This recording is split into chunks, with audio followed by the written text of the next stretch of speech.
Good afternoon, everybody, and welcome to episode 5 of AAGT Forums, Program Models and Options for High Ability Learners. I like seeing all of the destinations in the chat. There's so many great places out there to visit. Can't wait till we can start traveling again. So thank you for sharing. Once again, reminder that you can put any questions in the Q&A or the chat section, and we will be answering questions throughout the presentation. So if you have anything you'd like to ask, that you hear from Scott and Peter, then feel free to put that right in the chat section.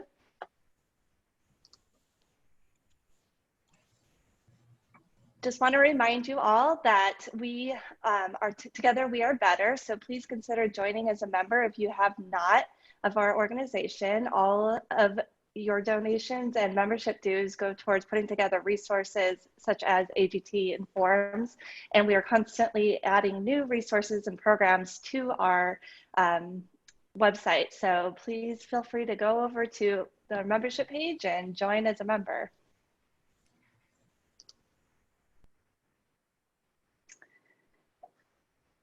And also, we will be having our Parent Institute October 17th, 2020. This will be all virtual. So people that register for this will not only be able to see Otto Siegel as the keynote, but they'll be able to watch all of the recorded sessions from all of our breakout presenters. And that being said, we are still looking for breakout presenters to submit their topics on the joy of being gifted. So head over to our page on our website for Parent Institute and submit your proposal today. And then tell all of the parents that you know that have gifted students in their house to join us on October 17th.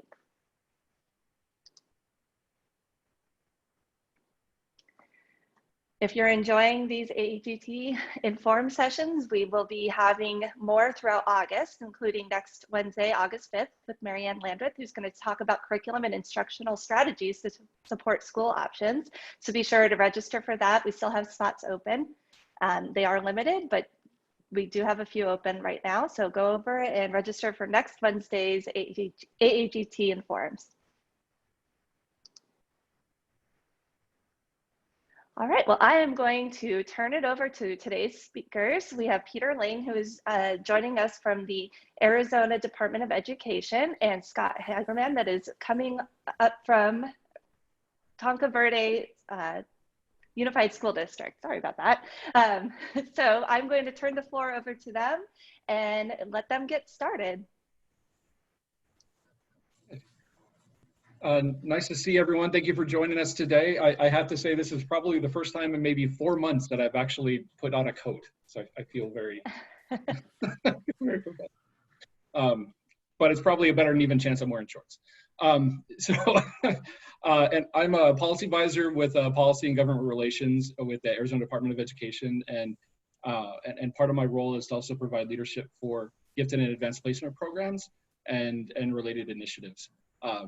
And joining us today to help facilitate and present is Scott Hagerman from Tonka Verde Unified School District, school superintendent. So it's pretty awesome to have his vantage point and viewpoint to be a part of this conversation as well, kind of sharing what this looks like from his perspective in a leadership role with a system in the Tucson area. So got it. Happy to be here. So yeah, it's going to be great. All right. So with that, I'm going to spare all of you my video and shift over to our presentation. Just one moment.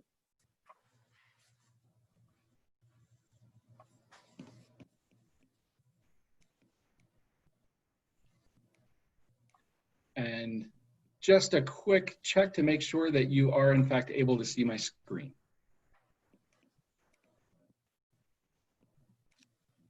All good. Awesome. That was also a check for the chat box. So as Heather mentioned, we'll be able to, please be sure to answer or ask any questions that you may have in the chat box or in the question and answer box as well. So our agenda today, we're going to dive into a couple of different key areas. And I want to say from the beginning as well that during our time together, this is about you. And it's about the questions and things that you're interested in. So as we go forward through some of the content, if there's questions that you have or something that you'd like clarification on or go into a little different depth, please let us know in the chat or in the Q&A, because we can certainly adjust and differentiate our presentation to meet your interests. So we'll start off with an interactive opportunity to kind of look at our belief systems a little bit. And this is going to lay the foundation to then talking about how we identify kids, not going into massive detail there, but primarily looking at that intentional connection between how we identify kids and the implications that has on the models and programs that we choose to implement. Next, we'll go through some suggested essential framework elements to consider, as well as some critical self-reflections that a system can go through, either at a school level or at a district level, with respect to equity and access. Next, we're going to look at some sources of financial resources that could support programs. And then we'll have an opportunity to have an open dialogue. But again, that dialogue, our intent is that that's something hopefully that can weave our way through the entire presentation. So first, we're going to start really at a core element, and that's looking at our belief systems and our beliefs around student learning and how those beliefs impact both student achievement, but also in some cases, the opportunities that are provided for kids based on our expectations that we make.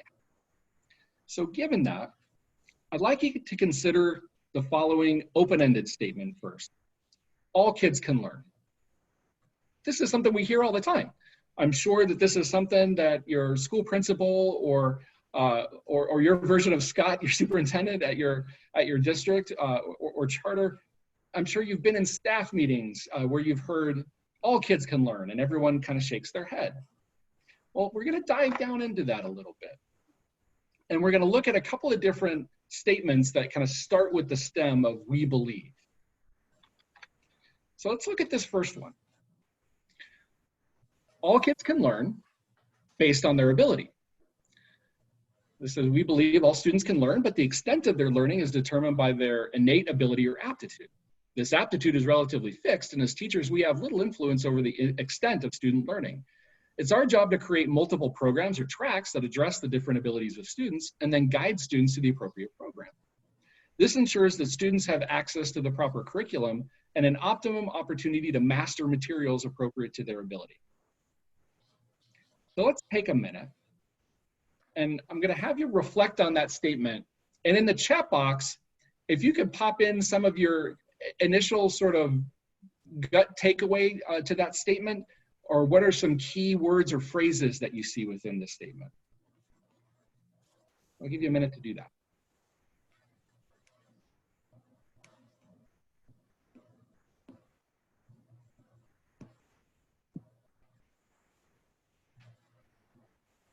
First, I'm seeing innate ability or aptitude. Yeah, that's a pretty big statement in there. Another follow-up from Heather, very fixed mindset idea.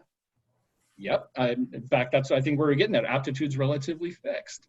And that it's innate ability or aptitude.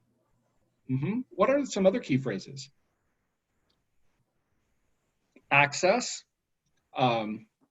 Yeah. Multiple programs.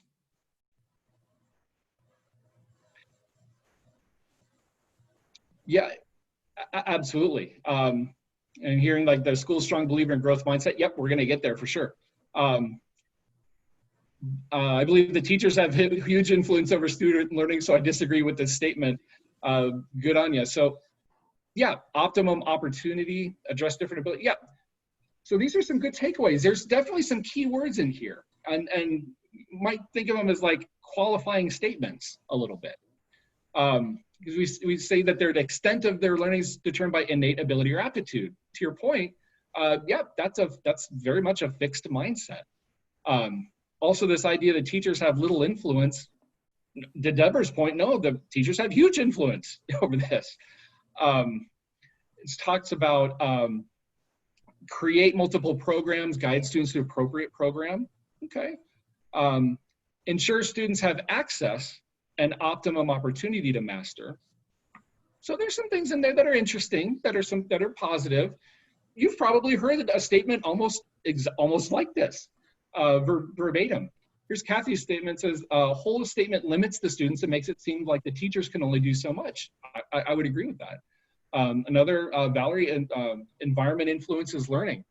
Yeah, so it's interesting when you start to kind of parse these statements like this, and these are things that I'm sure that you've seen a lot, you know, that all kids can learn based on their ability and some other components in there. So let's look at this next one and see how it contrasts.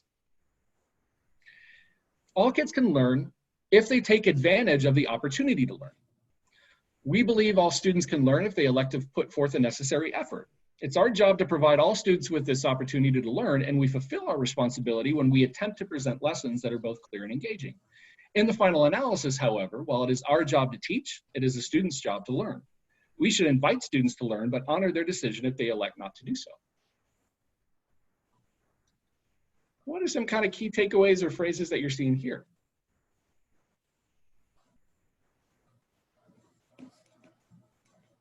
About student agency, necessary effort. Okay, what else? If, yeah, and in capital letters there from Christy. I hope I'm pronouncing that correctly. But if, that's right, there's some qualifying statements. Learning is optional from Tiffany. Attempt to present lessons. Yeah, there's a lot of qualifying statements in here. Excuses, that's another way to say that. That's probably a less politically correct way to say that. Honor their decision if they elect not to do so, gives an opt-out. And from Kim, if we make it engaging, they will not want to opt out of learning. 100% agree. From Debbie, feels hopeless when stated that way. And yeah, it's saying, it's always, yeah, it's saying opt out.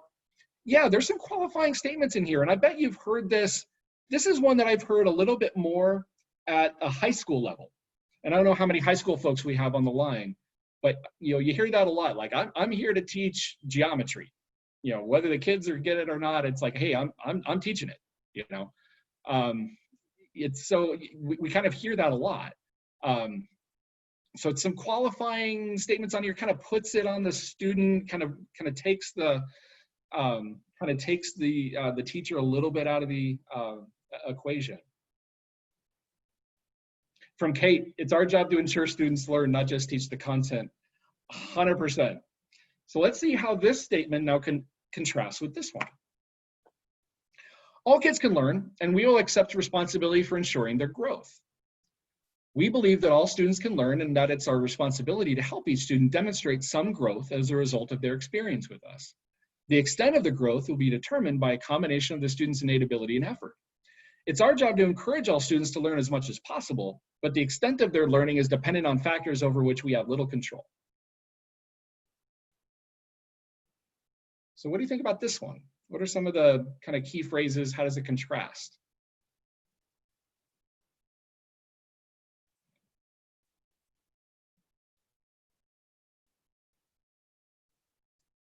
It's feeling a little bit different. You know, it's talking about growth. Growth is absolutely one that's, you know, we talk about a lot. Innate ability and effort. So that's kind of combined in there, ability and effort. Again, with a little control line, yep. Combine student and teacher growth and learning. That's a big one here from Galen, extent of learning where we have little to no control. Kind of like, again, that giving up of some teacher agency there. Heather, it feels like it brings student environment more, including parent involvement or lack of. Encourage external factors. Yeah, there's still this component that's sort of limiting the agency or the impact of teachers' environment, school, you know, within this. Getting closer. I would agree, Deborah. Getting closer to what we want. Had me until the last comment. Yep, there's some bits in there. So now let's compare and contrast this with this statement. All kids can learn, and we will establish high standards of learning that we expect all students to achieve. We believe that all students will and must learn at high levels of achievement. Our job is to create an environment in our classrooms that result in this higher level of performance.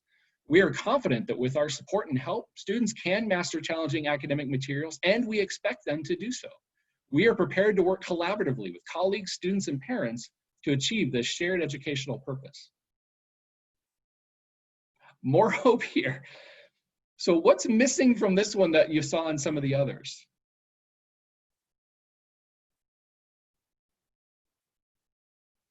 There's not as much qualifying language here. High expectations. We don't see the ifs, ands, or buts. Shared educational purpose. Yep, we're in this together. Measurable goals. Our job is to create that environment. No excuses. Collaborative, high levels. Work collaboratively with colleagues, students, and parents. That 360 element, engaging, from multiple angles. Confident instead of sounding defeated. Collaborative. Confidence, yes. Work collaboratively. All of your, you're all right on target. Higher level of performance. This it promotes a team mentality. I would agree with you, Kathy. It sets an expectation that every kid can get there, all students, and then it's putting that agency more inclusive. It's putting that agency on the impact that a teacher, a classroom, a school, a system can have, working collaboratively with students, with parents. And it's certainly more positive, more growth mindset. No opt-out for anyone, absolutely. And it talks about that we're prepared and confident, and so now it's great to say this, but now it's, how does this get operationalized? But I think starting with this, when you're talking about how the types of models and programs and things that you may provide in terms of opportunities, I think it's important to really dive down into these beliefs that teachers, staff, administrators may have. Because I will tell you, in working with schools here and across the country, we walk into schools that may have high levels of poverty, high numbers of English language learners, students with disabilities. There's this notion that, well, that might work over at that school, but we can't really do acceleration here. I mean, our kids can't do this. I mean, gifted program? We don't have any gifted kids. I mean, that's for the school down the street. I think that's a little bit of that defeatist mindset, that non-growth or that fixed mindset. So I think by really diving down into those beliefs of the expectations that we have, that's how we begin to address, I think, some of the gaps, because you hear a lot about achievement gap, then more recently with Jonathan Plucker, NAGC, excellence gaps, that gap between kids that are exceeding standards, as opposed to meeting standards. I would argue that really, when you dig hard, it's an opportunity gap. And that opportunity gap is driven pretty largely by the expectations and the culture and climate in a campus or within a system around providing these opportunities, for kids, and then doing everything that we can, putting all of that muster behind it in order to help get those kids to where they can be in terms of meeting that level of growth and achievement. For all kids, it's an all kids thing. It happens to be extremely critical for our gifted learners, and particularly our underrepresented or not identified yet gifted learners. So this is the one thing, it's all great, but they're not ready. They're not prepared. It's fine, you can talk all this great game, but So this is something that was shared with me, and I think it's great to kind of address this. Like, it says, whose fault is it? Certainly not mine. So the college professor said, such wrong in the student is a shame, lack of preparation, the high school is to blame. The high school teacher says, well, good heavens, that boy's a fool. The fault, of course, is with the middle school. Middle school teacher says, well, from stupidity may have been spared. They send him to be so unprepared. An elementary school teacher says, well, kindergartners are blockheads all. They call up preparation. Why? It's worse than nothing at all. You'd think it would end there, but it doesn't. Kindergarten teacher says, well, such lack of training never did I see. What kind of mother must that woman be? The mother says, poor helpless child, he's not to blame. You see, his father's folks are all the same. Said the father at the end of the line, I doubt that rascal's even mine. I share this because, yes, it's funny, but it talks about that idea of sometimes it's easy to kind of kick that can. So you say, like, at high school, well, we can't really offer advanced placement programs or IB or other types of, accelerated or gifted programs at the high school because, the kids aren't ready for that.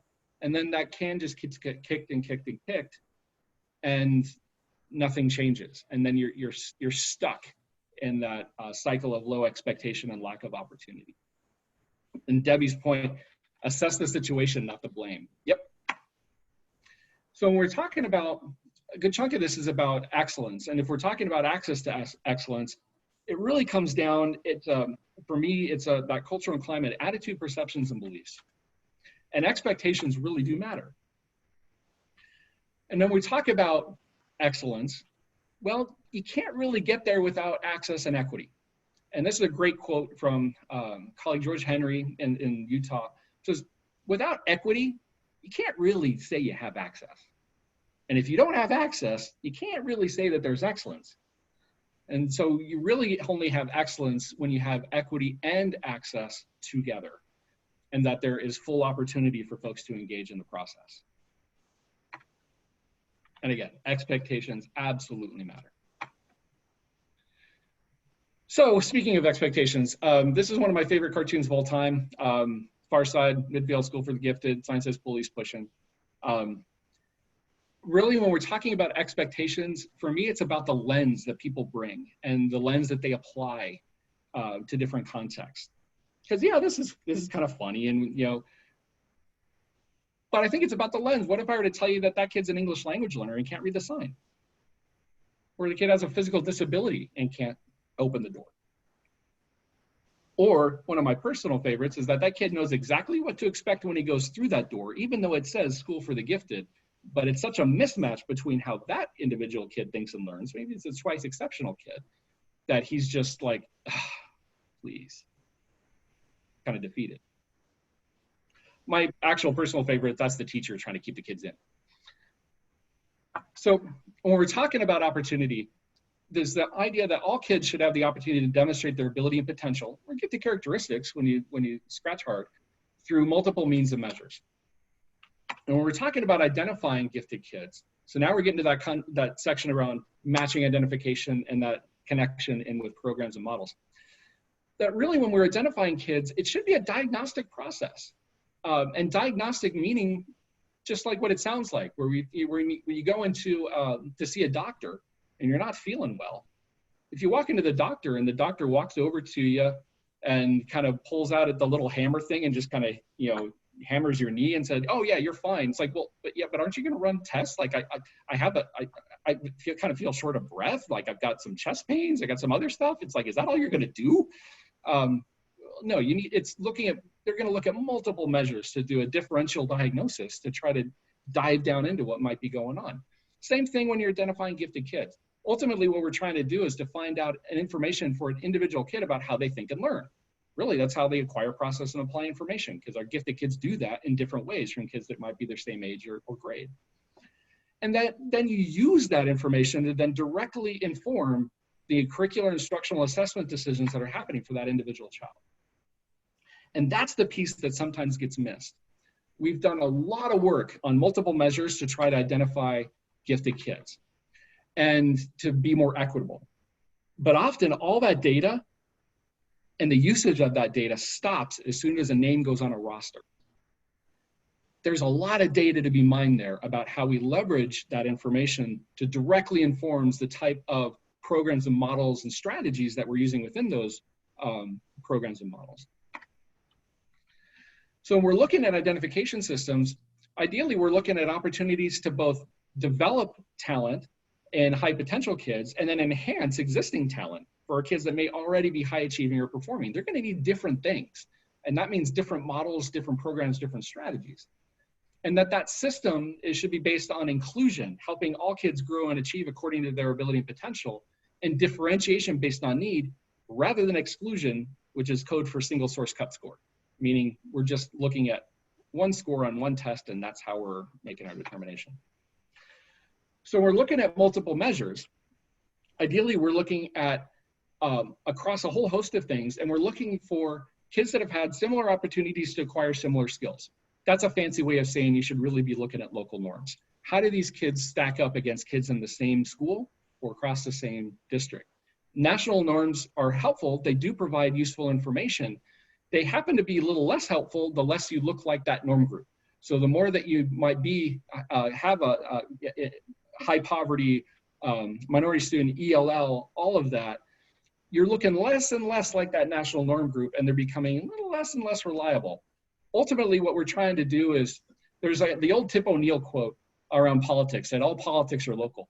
I firmly believe all gifted is local. Ultimately, we're looking for that kid in a given classroom, in a given school that needs something different in comparison to the other kids in that class, whether they're the same age or grade. They need something different. How we identify that is we look through a whole host of different measures. Now I'm going to dive into one here in particular, looking at achievement and ability, because we're required always to use data with these. But it's to illustrate a point here around the need for differentiated program models and approaches and leveraging data to do that.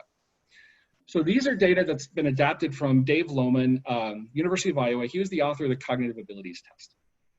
And what this is doing is graphing the results of that, of an ability test like COGAT, in comparison to a student's performance on an achievement test.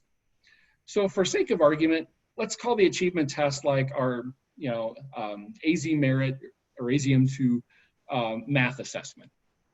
And for the ability test, let's, for the sake of argument, call that the cognitive abilities quantitative subtest. That's not what this is from, but it's to illustrate a point. So for this, let's draw a line in the sand up there on that axis on the achievement test. So these are the kids that are at, and it's pretty arbitrary, 95%. These are the kids that are already at that scoring at that 95% level on the state math assessment. Well, shoot, these are kids that might be ready for some accelerated opportunities in math, might be ready for some enrichment in math, maybe some other, maybe, differentiation in math, all that. You might be thinking about what their course taking pattern is going forward. There's a lot you could do there. Well, let's do the same thing on the ability test. These are the kids that are saying that they're at the 95th percentile or higher, read, identified, gifted, on the quantitative abilities subtest. All right, so these are the kids that are telling you, and let's say this is on national norms, that, well, shoot, and which this was, they've got it going on in math reasoning. They're gifted in math. So they would probably receive opportunities for differentiation, maybe acceleration, all that kind of stuff in math. Now let's look at these two together. Now you're seeing the diversity in both groups and the need to have a differentiated approach for the types of things that we put in place to either develop talent or enhance talent. So if you look here at the top, where you're looking at this bucket here, this is traditionally where gifted programs have been narrow casted, where they're really serving just these kids that are already high achieving, already identified gifted, and they're gonna get a thing. But I would say, okay, that's great. Well, what about these kids? They're not identified gifted here in the green, but they're certainly telling you that they're ready for acceleration. They're ready for maybe some advanced content. They're scoring the top 5% on that math assessment for achievement. By the same token, if we look over here, on the ability test, look at all these dots down here that are like 60%, 50, 40, 30% in achievement, but at the 95th percentile or higher in reasoning. These are our underachieving gifted kids. And often these kids may not even be identified, or they're not identified yet because they're not achieving at a high level. So they're less likely to be looked at. They're less likely to be referred for evaluation. We're seeing these data because it was a large-scale comprehensive screen, universal screen. And in some cases, where you're looking at where it's really low here on like the 30% in achievement, this might actually be a twice exceptional kid. And the reason why that achievement is low might be because he has a learning disability. So the needs of what this experience for these kids here in a gifted program, or even just their instructional program, is going to be very different from the kids up here in the top corner, and very different from these kids that are already high achieving. These kids certainly have the potential. They're telling you because they have that high reasoning ability. They need something different to develop that potential. These kids up here are definitely ready for to enhance talent. And while this whole group up here at that 95% or above might be ready for advanced level instruction or acceleration, these kids that are gifted these kids over here in the green, let's say they're candidates for single grade acceleration. Pop them to the next grade level, maybe they're perfectly fine. Nothing changes. No differentiation, nothing, just adjusting the content, the level of rigor. Well, for these kids up here in the top corner, they may be able to, yeah, go to that next grade level for instruction, but they may be able to accelerate through that in a semester. And the instructional strategies and the pedagogy are going to be different because of how they think and learn as a gifted learner. So again, that's why we really need to look at our data in terms of what is the identification and achievement data, all that stuff telling us about the kids that we're serving. And then how are we matching how the models and programs that we have, how are we matching that with these kids so that we can match high ability and what are we doing for our high ability and high achieving kids, or our high ability and average or low achieving kids, so that we are either enhancing that talent or developing and nurturing that potential. I'm going to stop there just really briefly to see if there's questions.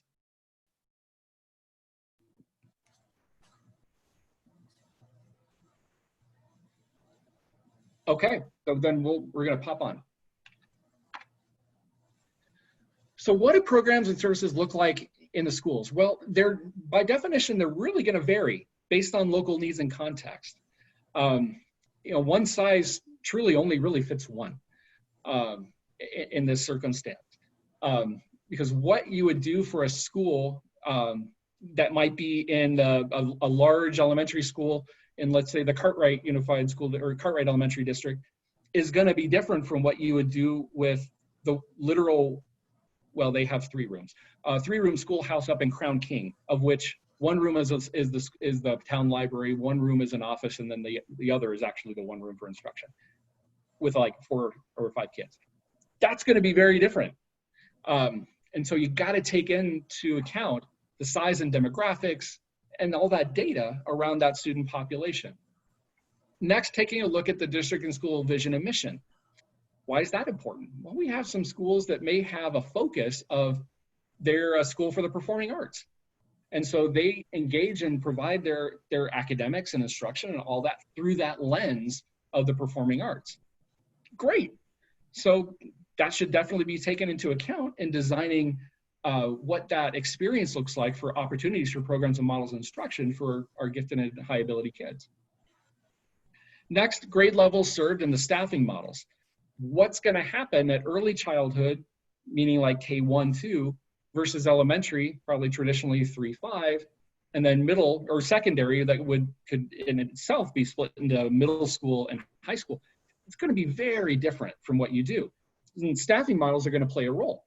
So for example, in a very large elementary school, cluster grouping model might be completely appropriate because you've got multiple sections that are being offered within a grade level. Well, you can't really cluster in a very small one-room schoolhouse school. So that's probably going to focus less on grouping and probably more on individualization, with that. Location is going to matter. Again, taking into that context and also looking at local needs and available resources. And so that's also taking a look at what are the existing strengths, what do the staff and the school and the community bring to the table as strengths for that particular school, and what might be the challenges that are there.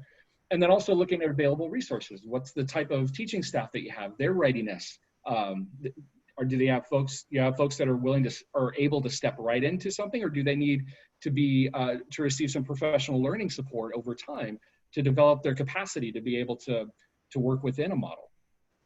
And then looking at available fiscal resources to support that. So needs and context matter. So there's really not a one size fits all. However, there are some essential framework elements that can be considered when you're looking at reflecting on what might currently be offered, or if you're projecting forward to design maybe something for the future.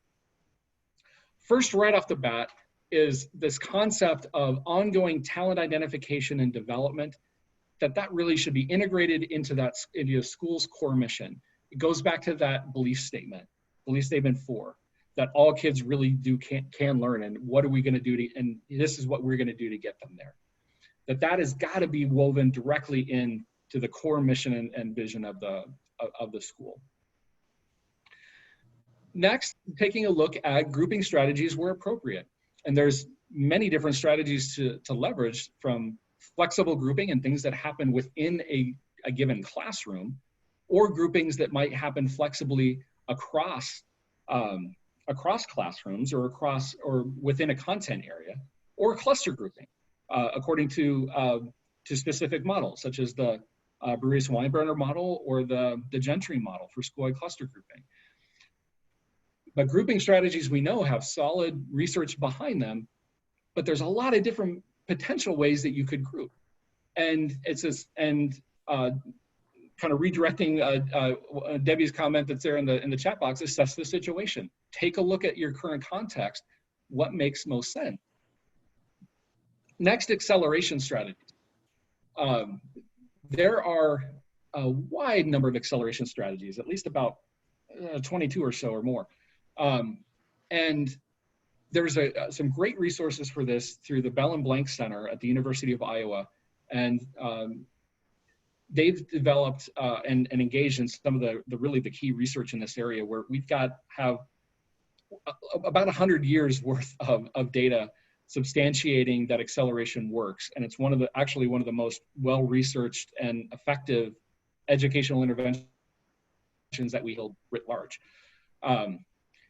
Yes, it's not always the case that a student acceleration means grade skipping. Acceleration probably more often means acceleration within content area within the current placement. It might also mean that a student might just be accelerated in one content area. Rarely is a kid necessarily ready for full-on grade skipping or multiple grade skipping, though it can happen. What you're probably going to see much more often is a kid that is showing readiness to move on in a content area, but they might be totally at grade level in another and might need remediation in a third. So using our math example, you may have a kid that is absolutely ready to move on in math. They're a fourth grader, they're ready for sixth grade math all day, but they're just at grade level in ELA, and they may need some support on writing, and that's perfectly fine. It's being willing to be flexible, and making sure that those acceleration strategies, as they're leveraged, are really looking at the needs of the individual child. Enrichment opportunities are also key, and those could happen in school, after school. In school, sometimes we see that more often with things like pull-out enrichment programs, or at a high school level, it could be an elective class that is created specifically for the opportunity to bring together gifted kids cross grade level. Sometimes we see different vehicles for that, like academic decathlon or science olympiad, or something that's homegrown or created within a school district. After school, those can include things like future problem solving, camp invention. There's a whole series of things that could happen. Enrichment is definitely part of this equation. It's not all one or the other. It's definitely a balance. Enrichment, I believe, has its most effective. Yes, there's a point for, or there's a time and place for enrichment's sake, pure enrichment. However, most of enrichment, where it's its most effective, is when it's directly tied into a content area. So it's helping to provide or extend the learning in a content area by making interdisciplinary connections, applying critical and creative thinking, problem and project-based learning. That's where I think you really get a bang for the buck out of enrichment. And you also tend to get good buy-in from content area teachers, if those teachers aren't necessarily teachers of the gifted. So you're showing that what's happening in that enrichment experience or opportunity is directly connected and putting points on the board for the curriculum that's being taught in the content areas. Next, individual learning plans. This isn't something that's required like you would think of as an IEP. However, this is really something that I would strongly recommend that folks consider. It's a way to add a level of accountability and also personalization for the experience. And I kind of think about it as a kid's passport through their day or their week for their learning experience. That's where you can capture, and actually, folks have asked, is there a specific template or form or something that folks should use. I actually think it's less about necessarily the paperwork, and it's more about, is it actually going to be used? Because it's all around the utility of it. And I think that where I've seen this work really well and best and with greater acceptance is when it's been allowed to be more organic. So it's something that is just created, by maybe in concert with a classroom teacher. And in terms of like organizing it, you can think about it as like, maybe start with just a sheet of paper. Top of the paper, who is that kid? How are they identified? Going back to the data, those multiple measures. What's their current levels of achievement? What are their current interests? What motivates them? Basically, what makes that kid tick? Tell the story about that kid. Next, have a couple of big boxes for your content areas: math, ELA, writing, science. And then within those boxes, indicate what are the strategies that are being leveraged with that kid, whether it's participating in cluster group activity, acceleration. Maybe that's where you indicate that child might be accelerated in math from 4th to 6th grade, but on grade level for ELA, needs remediation in writing. It ties it all together. As this is getting used, what makes it cool is then you can leverage, if you have instructional coaches or principals that are doing walkthroughs, that are supporting their teachers, this can be a point of reference to say, okay, show me what you're doing with your plans. Show me what this looks like in terms of how you're adapting and differentiating instruction. How this is used also, like in the special ed world, there's a thing called student-led IEPs. So as folks are used to the process, it's bringing the child to be a part of that process to help determine, what does that plan look like? Let them add their student voice to that and student agency to that. It also becomes a great reference point for parents. So as you're meeting with parents and saying, well, what do you do with my kid? Like, what's your program? You can share with them, here's the plan that we're using with your child. And by the way, what are your suggestions? And also here's an opportunity to talk about how you can support this cause at home. Then how it really becomes helpful is when kids are moving from grade level to grade level. Because now that receiving teacher, they're going from 4th to 5th grade. That 5th grade teacher is going to have a wealth of information to help them start and hit the ground running early in how they're planning and designing and delivering instruction for that kid. Where it also becomes really critical is when you're jumping between schools. So going from elementary to middle to high school, to have that information flow with that kid as part of that CUME file is just invaluable. As a teacher that gets that and is able to review that as a starting point, that saves so much time and effort, just sort of across the board. So it's something that I really encourage folks to consider as an element. Start small. Don't try to boil the ocean and do everything all at once, or mandate everything all at once. I would recommend that you start small.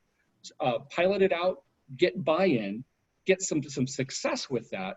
Success breeds success, and then you'll get better buy-in and support to expand it as you move forward. Hey, Peter, can we go back to that last slide? You got it. So I think when we think about this framework, I think what's other thing that's really important is there's like a long-term kind of vision of where your school, your district's going, but there's also this coming year.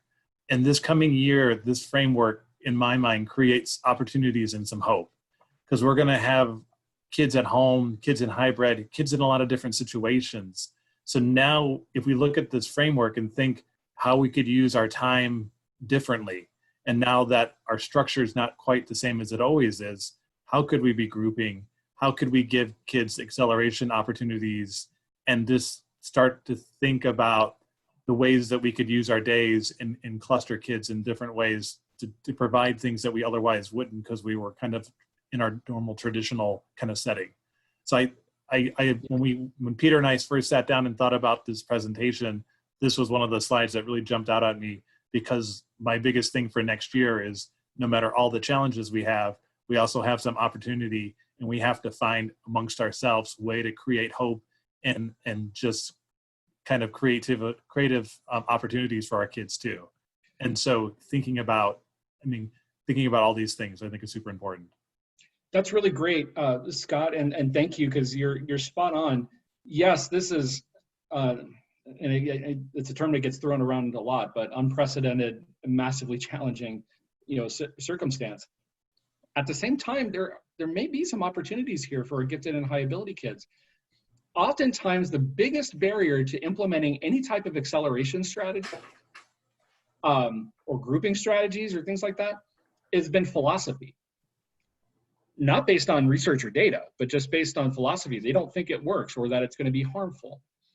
Now we're in a situation, and particularly if we're doing hybrid online distance learning, the ability for it that a kid could accelerate at their own pace by demonstrating mastery, or to engage a kid in problem-based learning as part of that experience, I think that's actually a great opportunity to start to leverage those strategies more and get more buy-in, because that's going to be like that's almost like a survival tactic for teachers to be able to leverage some of those strategies.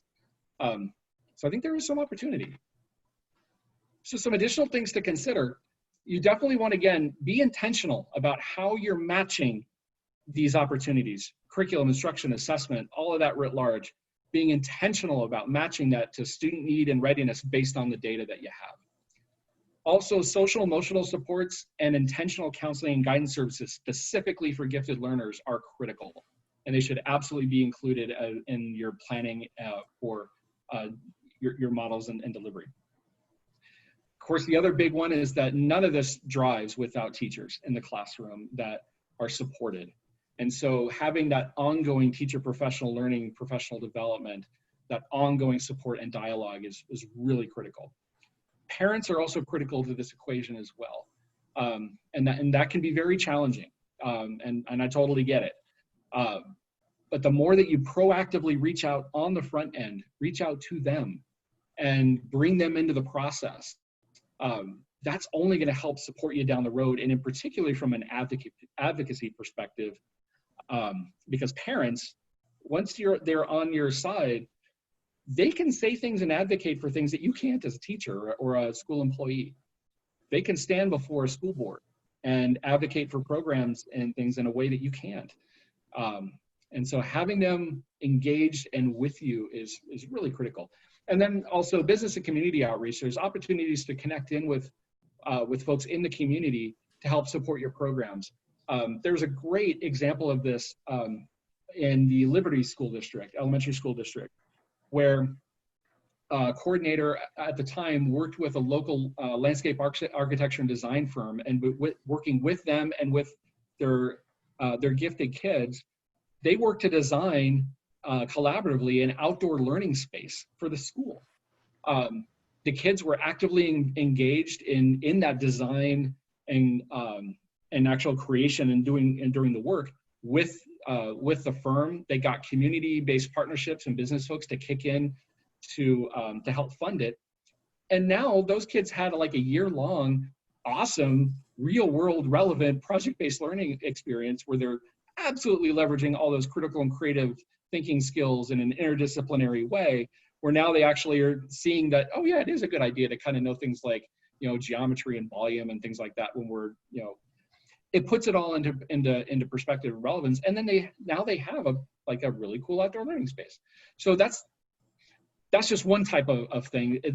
Your experience will definitely vary, because you're going to have different things that may be strengths within your communities.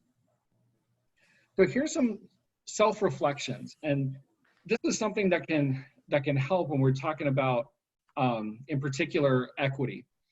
So one, when you're looking at, you're doing this, and now you're going back and you're looking at your local policies and procedures and processes and all of that for your gifted programs. Are they truly inclusive, diverse, and differentiated based on your student population? Looking at that data. Next, when we're looking at equity, does your identified student population match your school population? The demographics should really match, if we're ensuring equity. Now, this is the big one. And this is an area that rarely gets a lot of attention. A lot of attention gets put on the output. This is looking at input. Does your pool of recommended kids, meaning the kids that you're assessing, even have the opportunity to be evaluated for gifted services? Do they match your school population? You got to cast a wide net, Because I tell you, if it doesn't match, it doesn't matter what you do. There's no silver bullet. If you're at a school that has a high, that might be like 90% Latinx, and it's, when you look at the pool of kids that are getting referred and evaluated for services are like 90% not, doesn't matter what you do, you're not going to get there.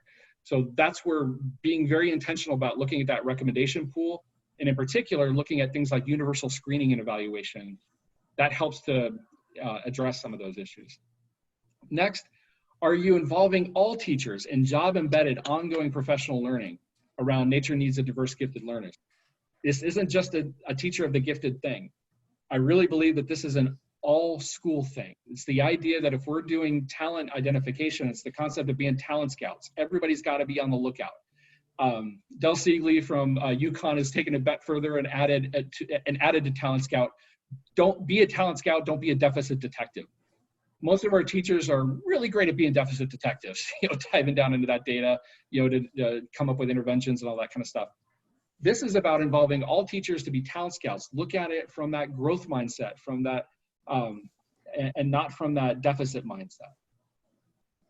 Next, are all stakeholders involved in this, in developing and implementing the vision? And that's, so again, not just a teacher of the gifted, but administrators, your counselors, psychologists, parents, kids themselves. They should all be a part of that process. And then that should be communicated in an ongoing way with parents, and in particular with parents of diverse learners, and how their programs are planned and evaluated to make sure it's meeting their needs. And then, and this is a hip check, are all kids truly supported with high expectations, regular, and challenge every day? Going back to that belief statement. In working with school districts and systems, I've talked with folks and they're very proud of the program that they have for their gifted kids. And it turns out it's at one school and they have 8. Is this an all kids thing? Are all kids truly engaged and truly supported and provided those opportunities? So next we're going to dive down into some financial resources, because this often becomes like the next step. It's like, okay, yeah, you're talking a great game, but yeah, how are we actually going to pay for this thing? Well, as it turns out, there are actually a number of mechanisms that can be potentially leveraged. I'm looking at time, so we're going to skip a couple of these, but I'm going to touch on some key points. One here, as you can see, there's federal and state monies. Sometimes folks are told, well, you can't use federal dollars for gifted ed. Well, I'm here to tell you that's bogus, and I'm the one that calculates all the allocations for these programs. They absolutely can be used for gifted programs. Also, pandemic relief funds, CARES Act funds can be used to support the needs of gifted learners through the needs of a local response to COVID-19. When you're looking at state funds, yes, we had a state gifted education grant. It's not currently funded for FY21, but that doesn't mean there's no state funds for gifted. Schools do receive what's called average daily membership, so they receive dollars for every kid to properly educate that child. Additionally, with that, there is a specific weight that's attached with all kids called Group A, a portion of which as an allowable usage could be used for gifted ed. So there are state funds for this as well. The biggest one is Title I, and because that's usually like the gorilla that is, they have like the largest allocation, federal program. And I will tell you that this tends to be the area that there's the most pushback of, well, you can't use Title I for, for gifted programs. Well, I used to oversee Title I, and I can tell you that it does for the state. School-wide programs, when you look at the actual language for Title I, it says that they can be used to implement reforms to upgrade the entire educational program of the school. Targeted assistance programs is the other flavor. It kind of means like what it says. It's to support eligible Title I students. Let's go here. This is directly from the law, talking about using methods and instructional strategies that strengthen the academic program of the school, increase the amount and quality of learning time, and this is my personal favorite, help provide an enriched and accelerated curriculum, which may include programs, activities, and courses necessary to provide a well-rounded education. Enriched and accelerated. I don't see that the approach has to be remedial.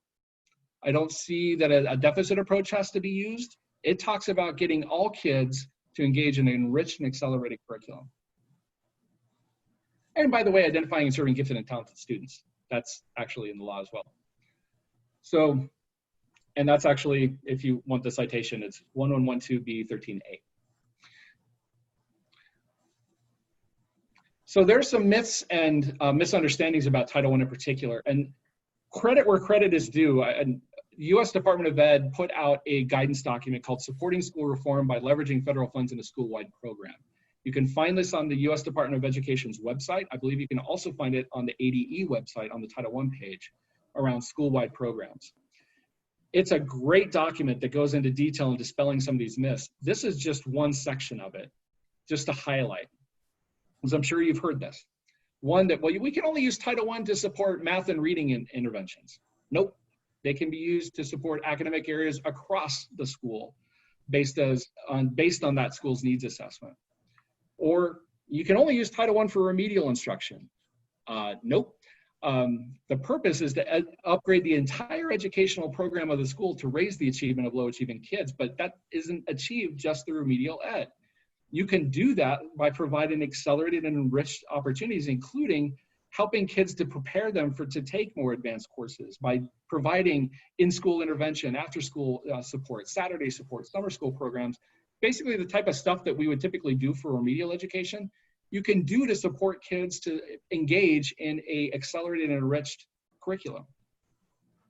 Next, the Title I can only be used to serve low achieving kids. No, it's to upgrade the entire educational program. The purpose is to help with improve achievement of low achieving kids, but it's not only for that. Now, there is one codicil for that, and that when you're looking at targeted assistance. Targeted assistance, like what it sounds like, goes directly to a kid based on how they're identified, which is generally based on low achievement. But as we saw with the data earlier on, we do have gifted underachieving kids, and the appropriate intervention for that underachieving gifted kid may be very different from the traditional remedial intervention.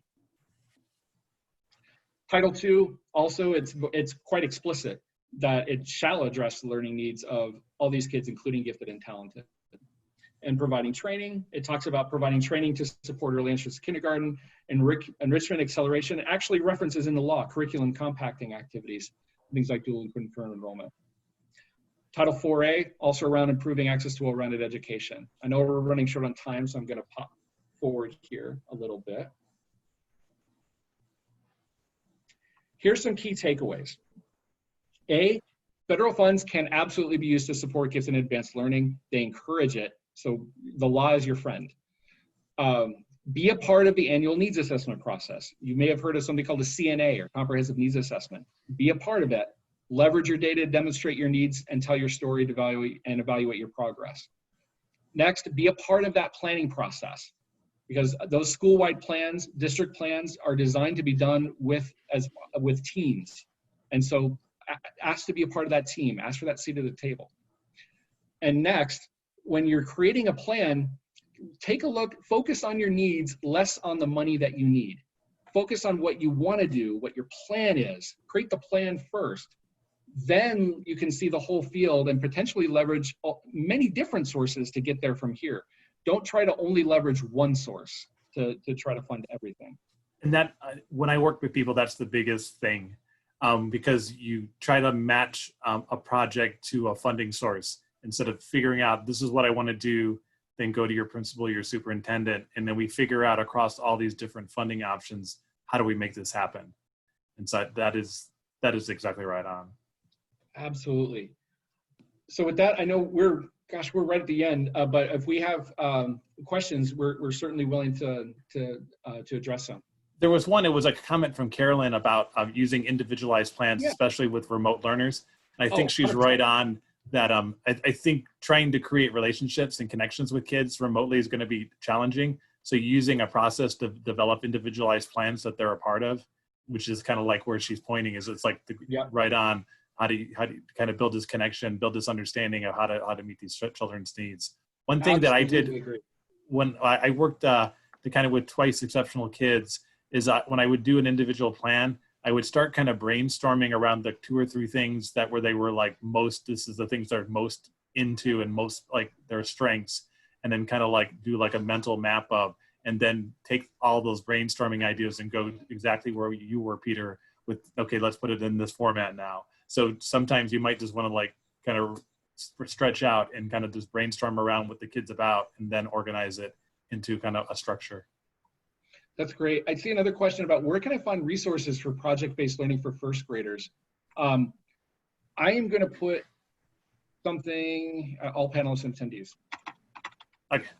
I would recommend that you go to Hoagie's Gifted.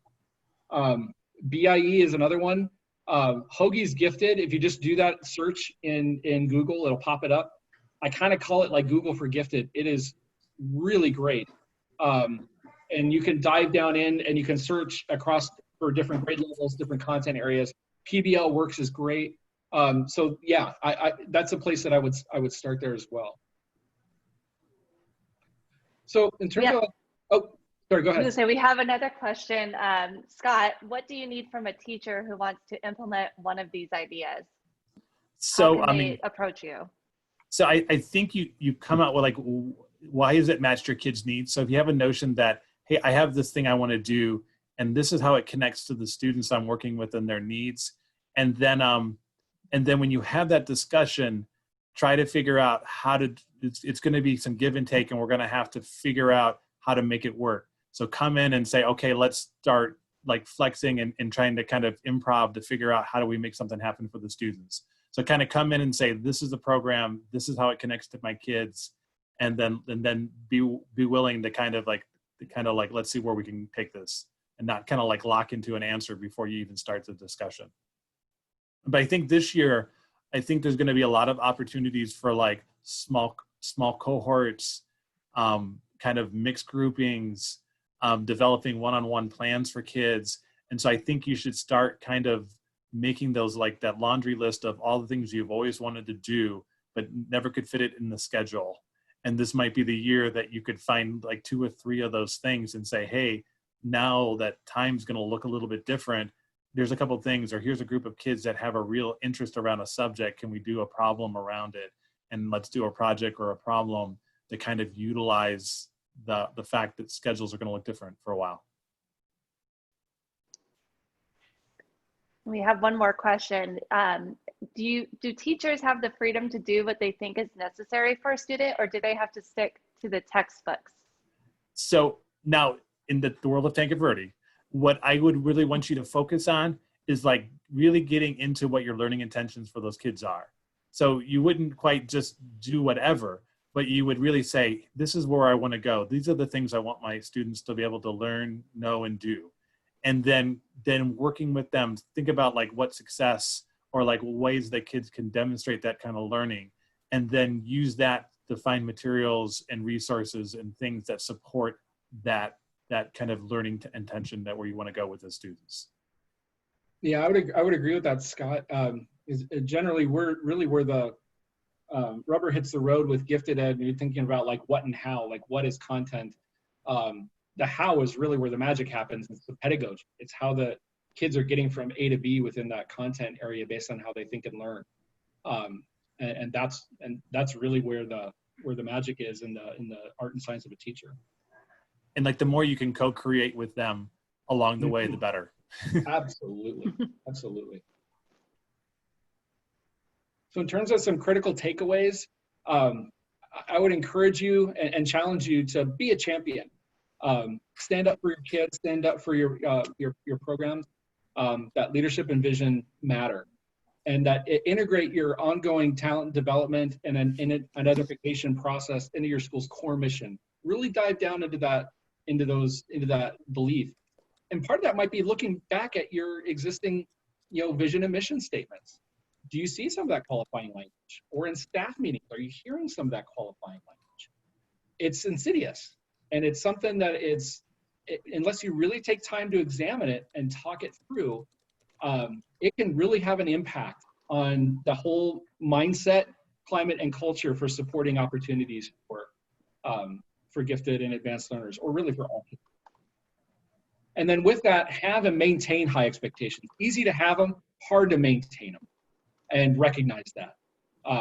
But it's, I challenge you to do the good work, and it's work worth doing. In that way, it can really make the difference in the lives of youth and families, and that your work absolutely matters. There was, actually, like I can start my video. I have behind me right here the book called Spare Parts. That might be mirrored, but trust me, it says Spare Parts by Joshua Davis. And what that book is it's a story of the Carl Hayden underwater robotics team, you know, that actually shocked the world, did better than MIT, you know, and the whole bit. And one of my favorite elements of this is the dedication. And it's dedicated to two people that are, you know, like the two teachers from the program, Alan Cameron and Freddie Lavardi. But then he also says it's dedicated to America's teachers, all of whom are on the front lines of the American dream. What you do matters. It matters in the lives of kids. And in particularly now, when we're in the midst of a national pandemic and unprecedented challenges, your work and your passion matters. And it makes a difference. And it's making the difference every day in the lives of the kids that you serve. So with that, thank you so much for joining us today. And I know we're at the end. If there's any additional questions, I certainly can answer them. But I really want to thank you for taking the time to join us today. And Peter, we'll be able to share your slides with the attendees. Sure. Perfect. Yeah, there's some great talking points in there to share with everybody. Well, thank you. Does anybody else have any questions before we say goodbye today? Make sure you put them in the chat real quick, or obviously you can send them over to Peter, or you can connect with me over at azgifted.com, and I will pass along any questions you have. That being said, we are going to... Oh, and it sounds like apparently I sound like Will Ferrell. I'll take that as a compliment. I will say that I have a fever and the only prescription is more cowbell. Always more cowbell. Well, thank you so much to Peter and Scott for putting this information together today. There was a lot of helpful information. Even as a parent, like I know I need to advocate even more for my gifted children. I have 5 kids in this house with all different levels. So it's important to be engaged. So thank you everybody for attending today. As usual, our AAGT Inform survey is here in the window here, and I'll send it out to everybody afterwards as well. And if you need to get a certificate, that's how you can get your certificate. And please feel free to reach out to us at any point if you need any resources or any further assistance. So thank you very much, and we'll see everybody next week. Thanks, everybody. Good night. Thank you so much. Take care.